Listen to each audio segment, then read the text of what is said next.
श्री गर्भ गीता। अर्जुन उवाच। हे भगवन, कृपया बताएं कि जीव जब गर्भ में आता है तो वह किस पूर्व कर्म के कारण आता है। हे मधुसूदन, प्राणी जन्म के पूर्व गर्भवास का कष्ट भोगता है और जन्म लेते समय भी असह्य कष्ट पाता है। इसके उपरांत वह संसार में रहकर रोग पीड़ा भोगता है। उसे बुढ़ापा आता है, प्राणी की मृत्यु भी होती है। प्रभु जी, कृपया यह बताएं कि वे कौन से कर्म हैं जो प्राणी को जन्म मरण से रहित बनाते हैं। श्री भगवान उवाच। हे अर्जुन, जन्म मरण का बंधन उन प्राणियों की नियति है जो संसार में लिप्त रहते हैं। ऐसे प्राणी संसार में अनुरक्त रहते हैं, अर्थात संसार के नश्वर पदार्थों से ही प्रेम करते हैं। वे सांसारिक वस्तुओं की कामना करते हैं। प्राणी संसार की माया पाने की चेष्टा तो करता है, परंतु मेरी भक्ति पर ध्यान नहीं देता। इसके कारण वह बारंबार और अनेक योनियों में जाकर जरा मरण का दुख उठाता है। अर्जुन उवाच। हे जनार्दन, संसारिक माया मोह से मुक्ति तो बहुत कठिन है। माया चित्त हर लेती है। मन काम, क्रोध, लोभ, मोह और अहंकार रूपी विकार से घिरा मदमस्त हाथी है। तृष्णा रूपी शक्ति इसे प्रेरणा देती है। पंच विकारों में अहंकार प्रबल है, जो कि प्राणी को नरक में ले जाता है। हे ऋषिकेश, इस मदमस्त हाथी को कैसे वश में किया जाए? मन को भक्ति में लगाने हेतु क्या उपाय करना उचित है? श्री भगवान उवाच। हे धनंजय, जैसे मदमस्त हाथी को वश में करने के लिए अंकुश की आवश्यकता होती है, उसी प्रकार मन को वश में करने के लिए अभ्यास द्वारा ज्ञान प्राप्त करना आवश्यक होता है। भक्ति और ज्ञान बराबर अभ्यास करते रहने पर ही प्राप्त होते हैं। अर्जुन उवाच। हे मधुसूदन, आपकी भक्ति के लिए कोई वनखंडों में जा रमते हैं और कोई वैरागी बनकर स्थान स्थान पर भ्रमण करते रहते हैं। हे प्रभु, कृपया बताएं कि आपकी भक्ति कैसे मिल सकती है। श्री भगवान उवाच। हे अर्जुन, मेरी खोज में वन वन भटकते सन्यासी अथवा स्थान स्थान पर जाने वाले वैरागी मुझे तब तक प्राप्त नहीं कर पाते जब तक उनके हृदय में मेरा निवास नहीं होता। तप अथवा वैराग्य का अहम तो मेरी भक्ति पाने में बाधा डालता है। जटा धारण करने अथवा भस्म लगा वैरागी बनने मात्र से जीव मेरी कृपा का पात्र नहीं बन जाता। अहंकारी को तो मेरा दर्शन सुलभ ही नहीं होता। मैं शुद्ध हृदय वाले सतत अभ्यासी ऐसे जीव को मिलता हूँ जो काम, क्रोध, मोह, ममता और अहंकार से परे हैं। अर्जुन उवाच।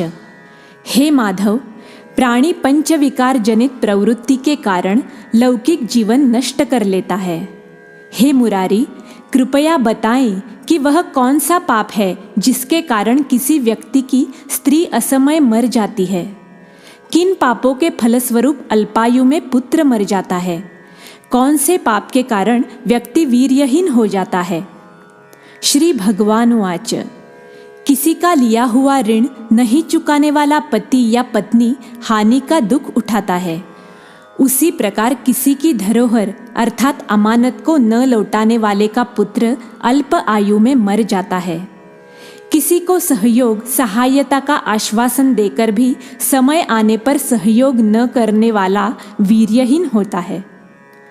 ये सब भयंकर पाप हैं जो स्त्री पुरुष एकाकी होकर भोगते हैं। अर्जुन उवाच। हे दयानिधे, किस पाप के फलस्वरूप प्राणी सतत रोगी रहता है और किस कुकर्म के फलस्वरूप बोझा ढोने वाला जघन्य पशु बनता है? श्री भगवान उवाच। हे अर्जुन, कोई सौभाग्यकांक्षिणी कन्या को बेचने वाला सतत रोगी रहता है। अभक्ष्य भोजन और मादक द्रव्य का सेवन करने वाला अधम योनि में जन्म लेता है। झूठी गवाही देने वाला, भोजन बनाकर पंच कवल कर स्वयं भोजन करने वाला, बिल्ली और सूकर की योनि प्राप्त करता है। अर्जुन उवाच, हे प्रभु, इस संसार में जिनको आपने धन धान्य दिया है और उत्तम साधन दिए हैं, तो उनका पुण्य क्या था? श्री भगवान उवाच, उत्तम रीति से सुयोग्य पात्र को स्वर्णादि दान करने वाला धन धान्य और वाहन आदि पाता है। सत्य सनातन वैदिक रीति से सुयोग्य वर को विधिपूर्वक कन्या दान करने वाला उत्तम मानव योनि का अधिकारी बनता है। अर्जुन उवाच, हे प्रभु, संसार में कोई तो सर्वांग सुंदर है और कोई कुरूप है, सो श्रेष्ठ स्वास्थ्य और स्वरूपवान शरीर किन पुण्यों से मिलता है? श्री भगवान उवाच, हे कौन्तेय, पुरुष का रूप स्वरूप नहीं, गुण महत्वपूर्ण है। फिर भी आकर्षक देह संत विद्वानों की सेवा एवं निरंतर ज्ञान की आकांक्षा के फलस्वरूप मिलती है। अर्जुन उवाच, हे दयानिधि, प्राणी धन और संसारिक सुखों से मोह क्यों रखता है? श्री भगवान उवाच, हे महाबाहु, अगर मेरी कृपा से प्राणी वंचित हो जाए तो धन दौलत और संसारिक रूप आदि से प्रीति करने लगता है। यह सब नाशवान है। विवेकी साधक को इसे दूर रहना चाहिए। जो व्यक्ति संसारिक व्यामोह से मुक्त हो काशी, हरिद्वार, अवंतिका, अयोध्या आदि पवित्र स्थलों के दर्शन और मेरी निष्काम भक्ति करता है, वह राजा जैसी संपन्नता और ज्ञान प्राप्त करता है। इसी प्रकार विनम्र भाव से दान करने वाला, कामना रहित होकर दूसरों की सेवा करने वाला सदा अपनी आवश्यकता अनुसार धन पाता है। उसकी काया निरोगी रहती है। अर्जुन उवाच, हे प्रभु, प्राणी में रक्त विकार, खंडवायु, अंधा अथवा पंगुता का कारण क्या है? बताने की कृपा करे।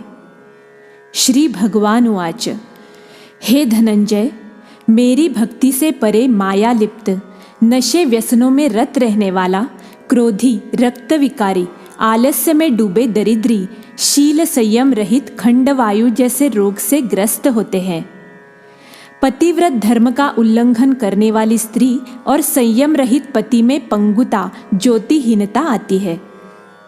अर्जुन उवाच, हे जगद्गुरु, कृपा करके गुरु दीक्षा के विषय में भी कुछ बताएं। श्री भगवान उवाच, हे कौन्तेय, तुम धन्य हो और धन्य है तुम्हारी माता। तुम्हारा यह प्रश्न संसार के लिए कल्याणकारी है। हे पार्थ, संयमी और इंद्रियों को वश में करने वाला कोई सिद्ध पुरुष जो ईश भक्ति और परोपकार में लगा हो, गुरु रूप में धारण करे। अपने गुरु के मार्गदर्शन में मेरी आराधना कर व्यक्ति गुरु कृपा से मेरी भक्ति पाता है। ऐसे गुरु से विमुख प्राणी सप्तग्राम को मारने का पाप भोगता है। उसका मुख देखना भी पाप है। जैसे मदिरा भांड से सटा गंगाजल अशुद्ध हो जाता है, उसी प्रकार गुरुद्रोही गृहस्थ साधक की साधना निष्फल रहती है। ऐसा व्यक्ति कूकर, सूकर, गर्दभ, काक आदि योनियों को पाता है। वह अजगर के समान आलस्य में डूबा तिरस्कार पाता है। अतः गुरु आज्ञापालक, साधनशील, व्यसन रहित जीवन व्यतीत करना चाहिए। हे धनंजय, गुरु दीक्षा बिना साधक का उद्धार नहीं होता है। मेरी भक्ति की इच्छा करने वाले को गुरु धारण करना उत्तम है। जैसे नदियों में गंगा, व्रतों में एकादशी और जीवों में मनुष्य तन श्रेष्ठ है, उसी प्रकार साधक की सिद्धियों में गुरु कृपा श्रेष्ठ है। गुरु सेवा का फल अश्वमेध यज्ञ से भी अधिक फलदायी है। तद्विद्धि प्रणिपातेन परिप्रश्नेन सेवया उपदेक्ष्यन्ति ते ज्ञानं ज्ञानिनस्तत्त्वदर्शिनः। इति श्री गर्भगीता संपूर्णम। भगवान श्री कृष्ण के मुखारविंद से इस प्रसंग को अर्जुन ने बड़े ध्यान से सुना। इसी कारण इस पाठ का नाम गर्भगीता है।